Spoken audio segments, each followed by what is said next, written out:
enfin de présenter en tout cas les résultats de votre travail de santé publique sous forme de poster. Voilà. Donc, certains d'entre vous en ont déjà sûrement fait en fait, ceux qui ont des vies antérieures, etc. Les chats ne vivaient déjà fait des posters scientifiques ou pas scientifiques? Oui. Oui. Oui. Et ça parlait de quoi? C'était des trucs vraiment très scientifiques ou plus de présentation plus générale, ou c'était quoi? C'était dans vos études d'avant?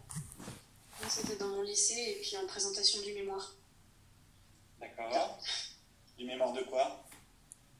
En psychomotricité. Ah oui, ok. D'accord. Ok, il y avait des consignes bien particulières ou c'était débrouillez-vous, faites un poster? Non, on avait des consignes de base, mais je pense quand même qu'elles étaient plus light que ce qu'on va avoir là. Ouais, c'est pas forcément si certain que ça. En fait, en fonction de la discipline, de la thématique, etc., les consignes vont être un petit peu différentes. Si on démarre, vous avez déjà tous vu un poster ou pas forcément? Oui. Oui, il y en a qui n'en ont pas vu? Jamais? En fait, en gros, c'est un outil de communication. C'est-à-dire que plutôt que de présenter sa recherche sous forme d'article ou alors d'oral, eh bien, en fait, on présente tout ça sur un bout de papier. Un bout de papier assez grand. Alors, attendez, je prends du recul. C'est quelque chose qui est très utilisé dans la vente. Là, j'en ai un, c'est un vrai de recherche scientifique. C'est assez grand, alors. D'habitude, en amphi, ça rend mieux, hein, je vous le promets. Qu'est-ce qu'on voit, en fait? On voit des espèces de cases. En fait, c'est assez sectorisé. Je vais vous en présenter d'autres en format numérique. Hein. Je vais vous mettre en grand écran. Hop. Voilà. On voit des trucs avec des figures, un grand titre, des noms d'auteurs, etc. Et puis, en fait, qu'est-ce qu'on retrouve? Je le replie, j'arrête de faire du bruit.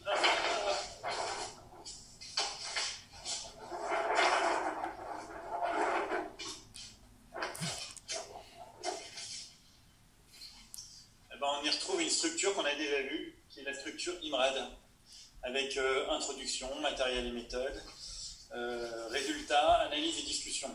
D'accord? On va voir aussi des références. Alors là, les références, elles seront quand même beaucoup moins nombreuses que lors d'une présentation orale ou dans la bibliographie d'un article scientifique. Mais on en a quand même les principales. Voilà. On va voir le nom des auteurs qui va apparaître, etc. Alors, l'idée, en fait, c'est de faire passer un message. D'accord? Je vais vous montrer tout de suite. Alors, il faut que je le retrouve parce que c'est un peu le bazar. Mon petit dossier poster, il est là.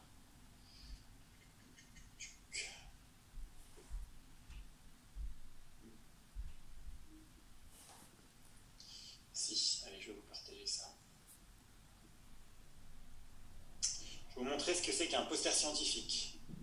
Pour l'instant, je vais vous montrer des choses, mais ce n'est pas les choses que vous devrez faire en santé publique, parce que les consignes vont être un petit peu différentes. D'accord? Mais voilà, en tout cas, un vrai poster de recherche scientifique, c'est ça. Alors. Voilà, donc ça tient sur un format A0 en général. Donc c'est 120 par 80, quelque chose comme ça. Donc qu'est-ce qu'on voit? En fait, ici on voit un titre. Alors, voilà. Si on regarde une vue un peu générale, eh bien en fait, on voit le titre ici. Voilà, on voit les auteurs qui sont ici. L'ordre des auteurs dans la structure d'un article scientifique, c'est la même chose, hein, ça va être respecté, c'est-à-dire qu'on va voir un petit peu la même chose. Donc les premiers, ce seront les investigateurs principaux, et les derniers seront les chefs un petit peu qui sont promoteurs de la recherche. D'accord? On observe aussi en fait, la provenance de ces chercheurs. Ici, ils viennent de 3 universités au Canada. Voilà. Dans cette mise en page ici, on vous propose un résumé. Bon, c'est pas tout à fait le cas tout le temps.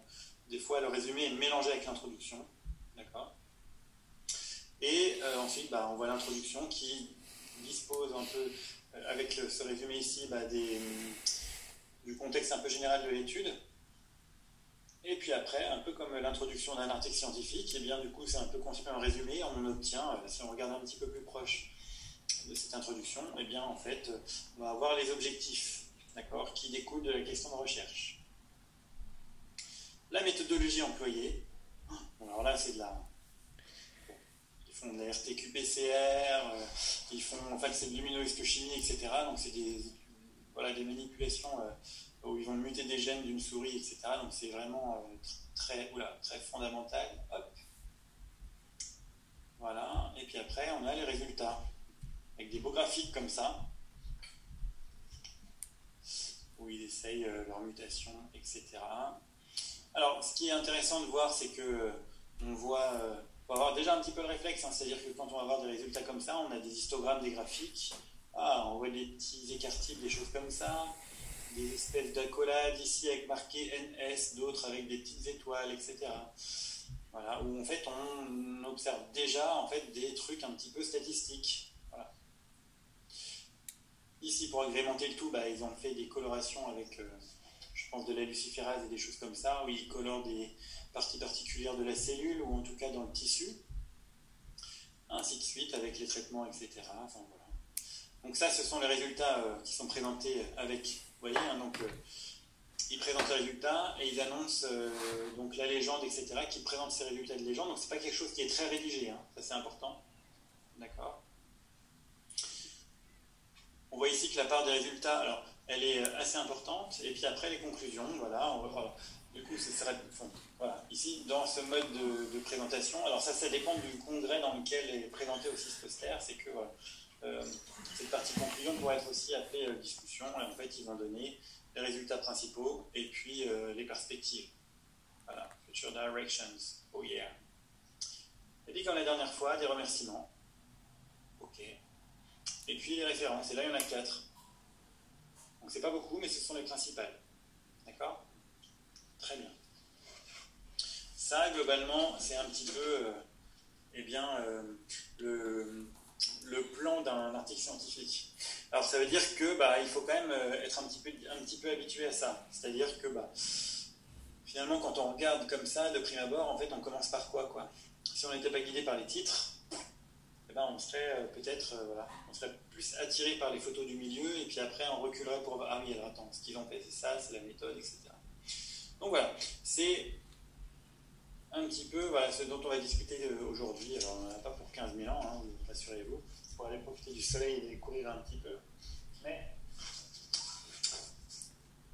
hop, alors si je reprends ça, voilà. Très bien.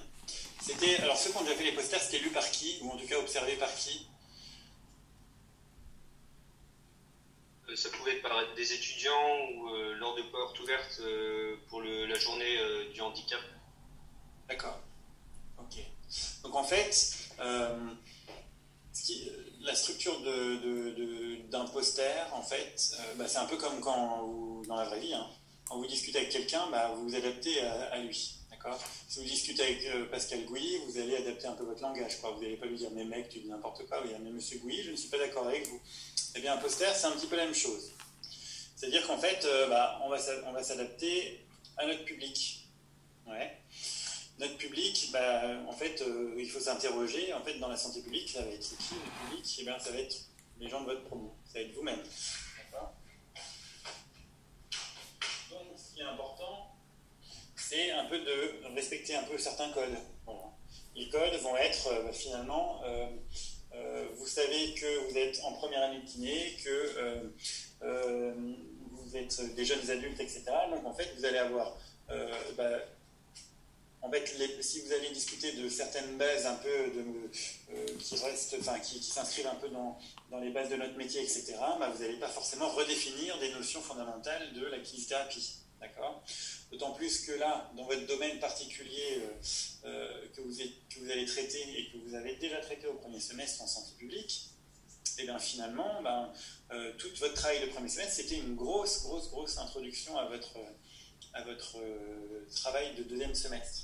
Donc en fait, inutile de faire des longes de rappels sur ce poster, d'accord? Puisque finalement, normalement, l'introduction du premier semestre suffit déjà à situer les connaissances, d'accord, dans le travail. Très bien. Vous allez aussi, du coup, vous adapter non seulement au public, mais à la discipline. Ouais. Parce que là, vous allez avoir forcément des superbes graphiques avec des écarts-types, des machins, des photos. Ben non, en fait. Là, ça va être quoi un peu le résultat que vous allez montrer? Finalement, dans ce contexte de santé publique. Comment on le qualifie? Ça va être... des organigrammes référents au sujet de santé publique. Oui, voilà, ça va être plutôt des organigrammes, des choses qu'on retrouve un peu comme en sciences humaines, etc., quoi. Donc en fait, l'iconographie, la présentation des résultats va être un petit peu différente. Ça va plutôt être un peu de l'histogramme, mais pas les mêmes qu'on a vu un peu sur le poster scientifique là qu'on a vu tout à l'heure. D'accord? Vous n'allez pas avoir des photos de boîtes de pétri, de cellules, de trucs comme ça, donc voilà. Ou même des histogrammes représentant des mesures de quelque chose sur des patients, puisqu'en fait ce ne sera pas le cas. Vous, finalement, vous allez présenter un petit peu les résultats d'une revue un petit peu narrative et en même temps un petit peu sociale, etc. D'accord? C'est la santé publique, quoi. Ouais. C'est une discipline à part entière. Alors, il va falloir faire passer un message. Ouais. Et en fait, il y a des choses comme ça dont on a l'habitude. C'est-à-dire que notre cerveau est un petit peu conditionné, quoi. D'accord? C'est toujours un petit peu comme ça. Donc, c'est à vous d'être assez malin pour essayer de faire passer des messages assez clairs au lecteur. Okay? Le but du jeu, il y en a qui arrivent à faire passer des messages, c'est assez facile. Alors, tac. Et il y a la façon de faire passer aussi certains messages. C'est-à-dire que plutôt que d'être austère, il faut être un petit peu voilà, assez drôle, etc. On peut jouer sur l'humour, etc. Mais voilà. Si par exemple, je vous montre ça, ça avait inondé un petit peu notre paysage urbain. Là. Tac.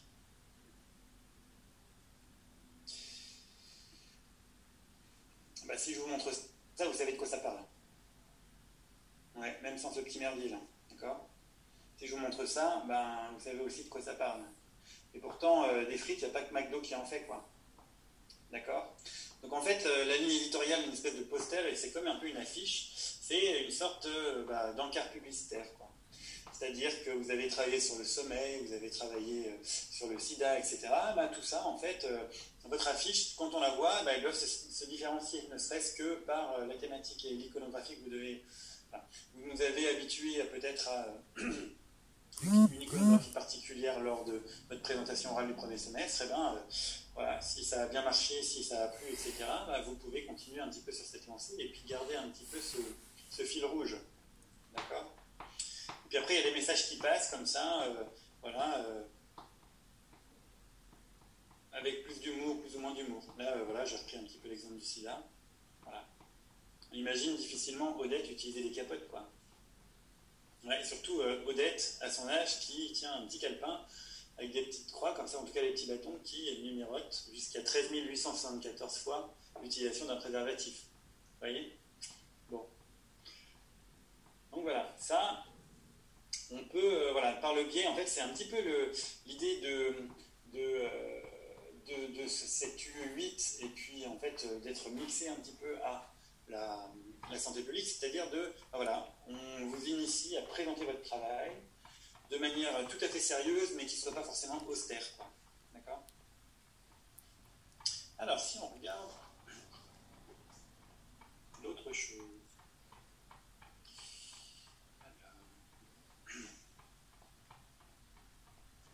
ça c'était ici. J'ai perdu mon dossier.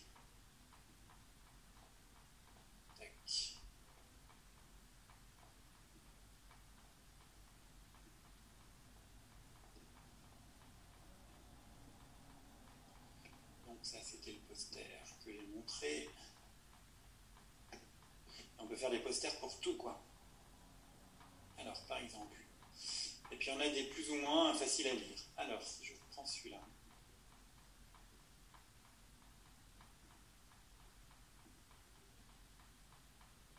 Tac, tac, tac. Hop.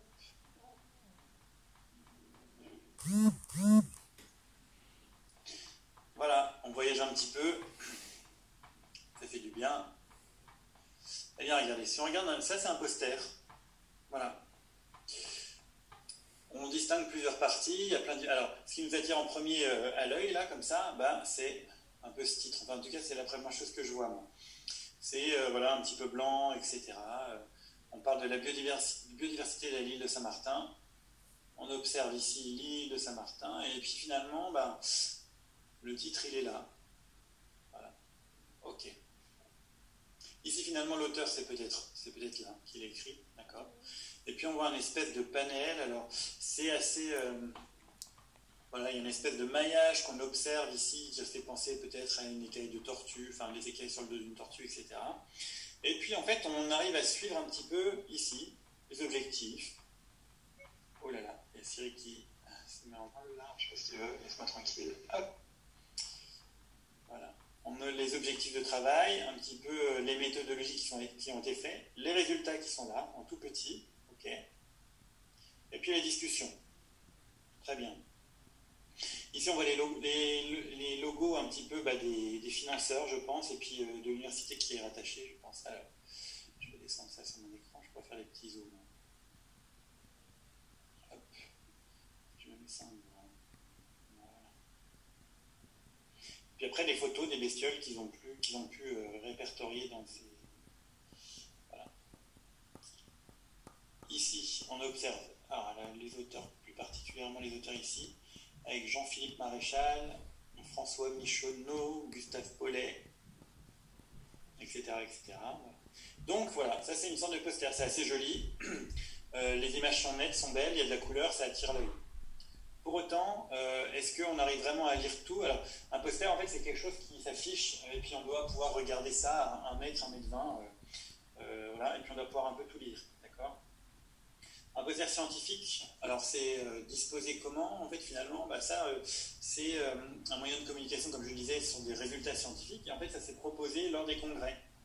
Lors des congrès, c'est comme un festival de musique, en fait, on a plein de scènes, ou alors une seule scène et il y a un programme. Et donc vous allez chercher un petit peu, en fonction du programme, les choses qui vous intéressent. Et souvent sur la pause de midi, eh bien, il y a un hall central dans les lieux de congrès où sont présentés des dizaines et des dizaines de posters.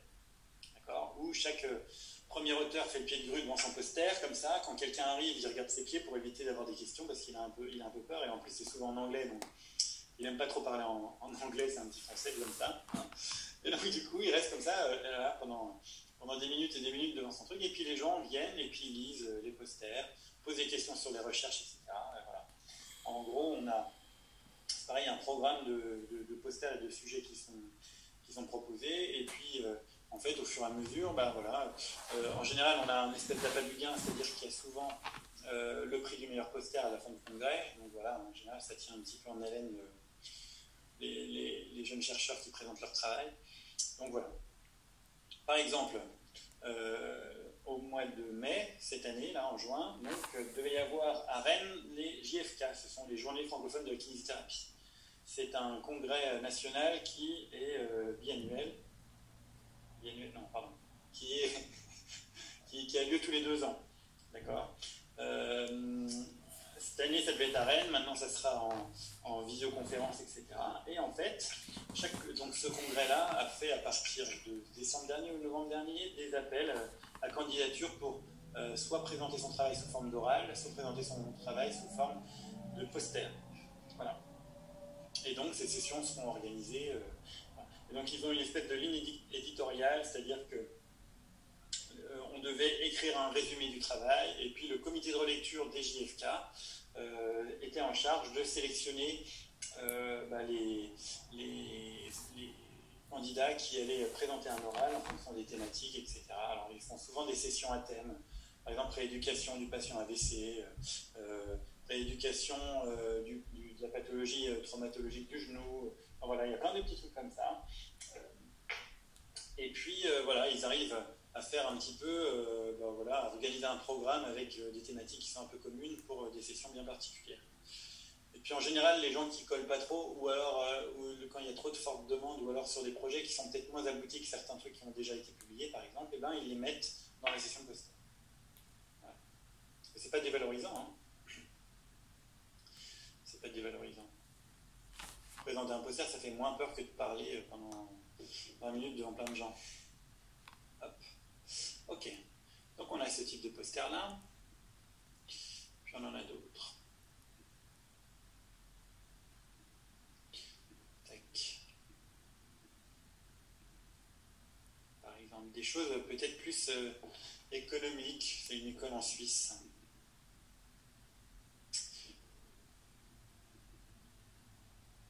Voilà. Ou il y en a qui cherchaient un petit peu de la place et puis d'autres qu'on avait peut-être un peu de trop. Alors, partager l'écran. Donc là, c'est celui-là, un truc sur le GeoTweet. Alors, je ne savais pas qu'il y avait des gens qui s'intéressaient à ça. J'ai compris que, en fait, les gens s'intéressaient à Genève, d'où étaient tweetés les tweets, et puis, et lesquels parmi les tweets qui étaient lancés, eh bien, lesquels étaient géolocalisés. Et puis après, ils se sont amusés, voilà, à savoir par qui étaient tweetés ces tweets géolocalisés, etc. Voilà, bon, c'est une école un peu particulière, donc en fait, enfin, non, un peu particulière, c'est une école bien spécifique, hein. Je sais pas pourquoi je me permets ce jugement, là, n'importe quoi. Ici, on voit la structure déjà, quand on regarde ça. En fait, on a un titre tout en haut, et finalement, il n'y a pas vraiment de grosses sections un peu résultats, introduction, matériel et méthodes, et tout ça. Bon, voilà. On voit des choses qui sont écrites en petit ici. Bon, là, on va un peu zoomer hein, pour voir un peu ce qui se passe, parce que, bon, c'est écrit peut-être un peu en petit. Bon, c'est comme ça peut être une critique hein, qu'on peut faire. Voilà, la couleur elle est assez sobre, etc. Ah si, il y a une partie résultat là, tiens. Mais alors, bon, méthode, on ne sait pas trop où c'est quoi. Ok, quand on regarde, alors je fais un petit dézoom, mais j'ai mes options. Quand on le regarde en grand comme ça, ben, on voit plusieurs choses. On a un gros titre ici, alors exploration des tweets géolocalisés. C'est peut-être un sous-titre ça, on ne sait pas vraiment. D'accord, si on cherche les auteurs, ah bah, ils sont peut-être ici en bas, là, comme ça. D'accord. En gros, c'est un petit peu comme la dernière fois, il faut rechercher un petit peu la structure. Projet dirigé par Arnaud Godin, ah d'accord, donc ça en fait, ça doit être le directeur ou le chef du master, là, d'accord. Qu'est-ce qu'on voit d'autre ici? Ah bah tiens, ça, c'est peut-être l'institut, l'école en fait, économique, là, qui permettait de faire ce travail, etc. Ici, voilà.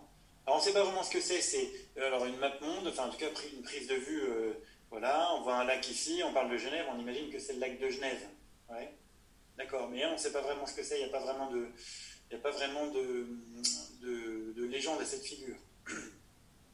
Et on devine quand même que chaque point, ça doit correspondre aux tweets qui sont lancés, quoi, d'accord. La méthodologie, elle est, bon, c'est assez particulier parce que, heureusement qu'il y a les petits numéros parce que c'est ça qui doit nous guider, je pense, dans la lecture, ok, le truc, bon, voilà. On voit qu'il y a un effort d'iconographie pour essayer de comprendre. En gros, ils prennent les tweets, c'est moulé dans une espèce d'ordinateur qu'ils mettent dans des caisses qui ressemblent peut-être à des serveurs. Là, il y a une espèce de logo de logiciel et après, c'est traité sur Excel, quoi. On imagine ça comme ça, d'accord. Et puis après, ils en tirent des résultats.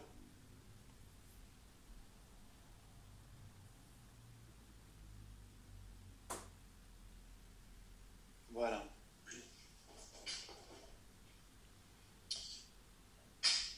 Ok. Et finalement, ça tweete plus sur la rive droite que la rive gauche du lac. Pourquoi? Je ne sais pas, il y a peut-être plus de choses à regarder sur la rive droite que la rive gauche. Est-ce que ça a un intérêt? Je ne sais pas. Et ici, on a des petites cases. Alors, il n'y a pas vraiment de conclusion. Bon. Des petites cases avec un plus, un moins. Alors, peut-être que c'est les avantages ou les désavantages de l'étude. Je ne sais pas. Voilà. Bon. Okay. Ça, c'est un type de poster. Très bien. Quand on en regarde un autre...